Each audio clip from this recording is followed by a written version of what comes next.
បាទគោរពជំរាបសួរបងប្អូនអរគ្នាថ្ងៃនេះខ្ញុំមានវីដេអូថ្មីមួយទៀតហើយដើម្បីធ្វើការចែកម្លែកទៅកាន់បងប្អូនអរគ្នាពាក់ព័ន្ធជាមួយនឹងការប្រើប្រាស់ Excel អញ្ចឹងនៅក្នុងវីដេអូរបស់ខ្ញុំថ្ងៃនេះខ្ញុំចង់ធ្វើការលើកយកនៅប្រធានបទខ្លីមួយពាក់ព័ន្ធជាមួយនឹង conditional formatting បាទអញ្ចឹងខ្ញុំជឿថាអ្នកទាំងអស់គ្នាបានស្គាល់ខ្លះហើយទាក់ទងជាមួយនឹង conditional formatting អញ្ចឹងថ្ងៃនេះខ្ញុំចង់ធ្វើការលើកឧទាហរណ៍ខ្លីមួយពាក់ព័ន្ធជាមួយនឹងការ format ទៅលើ column ដែលទទេបាទនៅក្នុងនោះក៏ខ្ញុំបានភ្ជាប់ជាមួយនឹងឧទាហរណ៍ខ្លីមួយពាក់ព័ន្ធជាមួយនឹងហាងលក់ផ្លែឈើដែលគាត់មានលក់ផ្លែឈើដូចជាផ្លែប៉ោមផ្លែចេកផ្លែស្វាយអីជាដើមហើយនៅក្នុងនោះក៏វាមានបង្ហាញចំណូលរបស់គាត់ប្រចាំអាទិត្យដែលអាទិត្យទី1អាទិត្យទី2អាទិត្យទី3និងអាទិត្យទី4ហើយនឹងតូតានៅក្នុងមួយខែហ្មងថាតើចំណូលរបស់ក្រុមហាងរបស់គាត់ទទួលបានប៉ុន្មានបាទ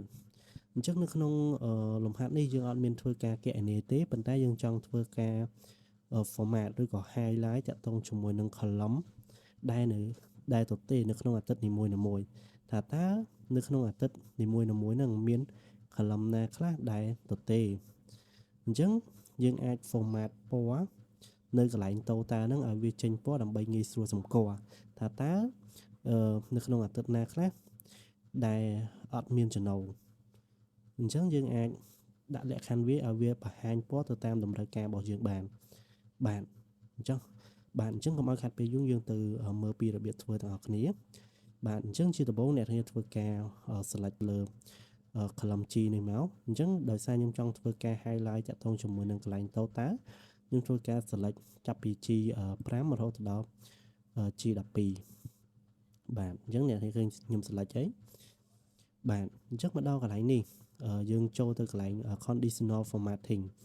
ព្រោះយើងចង់ដាក់ highlight ពណ៌នៅកន្លែងហ្នឹងយើងចូលមក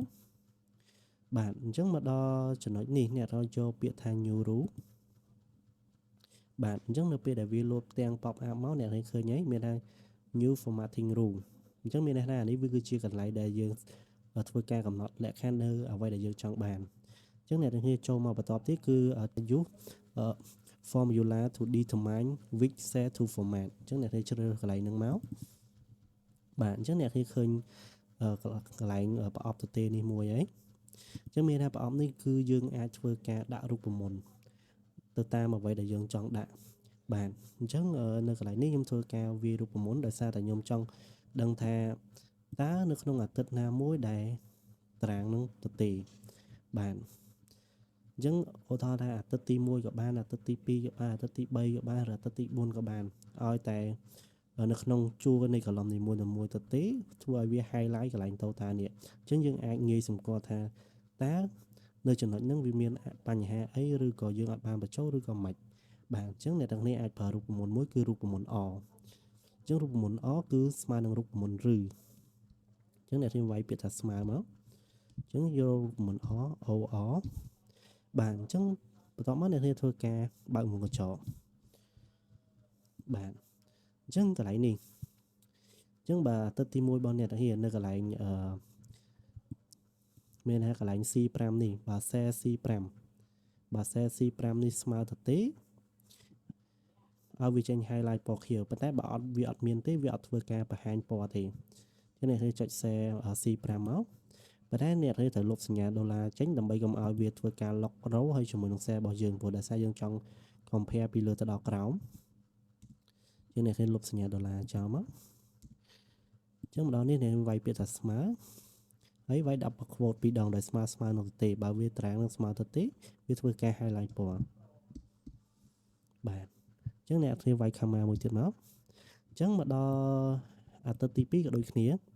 អ្នកធ្វើការចុចលើមកហើយធ្វើការលុបដូចគ្នាអញ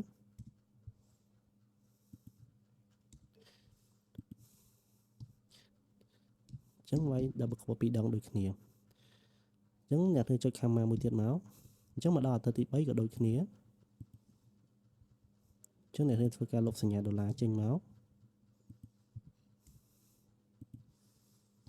ស្មើទៅទេដូចគ្នាហើយ comma មួយទៀតអញ្ចឹងអាទិត្យទី4គឺអាទិត្យចុងក្រោយយើងចុចមួយមកអញ្ចឹងយើងលុបសញ្ញាដុល្លារដូចគ្នាហើយឲ្យវាស្មើទៅទេ រួចធ្វើការបិទរង្វង់កញ្ចក់មកវិញបាទអញ្ចឹងចំណុចនេះនៅពេលដែលនៅក្នុងអាទិត្យទី1ឬអាទិត្យទី2រហូតដល់អាទិត្យទី4នៅក្នុងសារណាមួយនៅក្នុង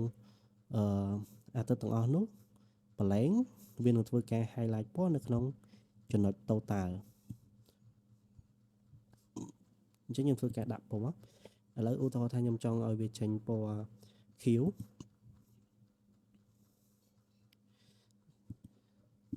ចឹងអ្នកគ្នាបានឃើញខ្ញុំបាន format ហើយមានថាវាចេញពណ៌ខៀវមានន័យថាបើសិនវាត្រូវលក្ខខណ្ឌហ្នឹងវានឹងធ្វើការ highlight ពណ៌ខៀវខ្ញុំចុចធ្វើការចុច OK មកបាទអញ្ចឹងអ្នកគ្នាបានឃើញហើយអញ្ចឹងវាចេញ highlight ពណ៌ខៀវនៅក្នុងអាទិត្យណាដែលមានប្រឡែងនៅក្នុងចំណោមទាំង4អាទិត្យនេះអញ្ចឹងអ្នកនាងឃើញហើយមានន័យថានៅអាទិត្យទី1នៅពេលដែលយើងលក់ផ្លែចេកអាទិត្យនេះវាប្រឡែងអញ្ចឹងអានេះវាធ្វើការ highlight ពណ៌អញ្ចឹងយើងអាច double check ថានៅពេលហ្នឹងមានបញ្ហាអីបានអញ្ចឹងឬក៏អ្នកដែលគាត់បញ្ចូលទិន្នន័យគាត់បានបញ្ចូលអីជាដើមអញ្ចឹងអាទិត្យនេះក៏ដូចគ្នាអានេះក៏ដោយសារបានបញ្ចូលក៏វាចេញ highlight ពណ៌អញ្ចឹងក្នុងអាទិត្យទី3ក៏ដូចគ្នា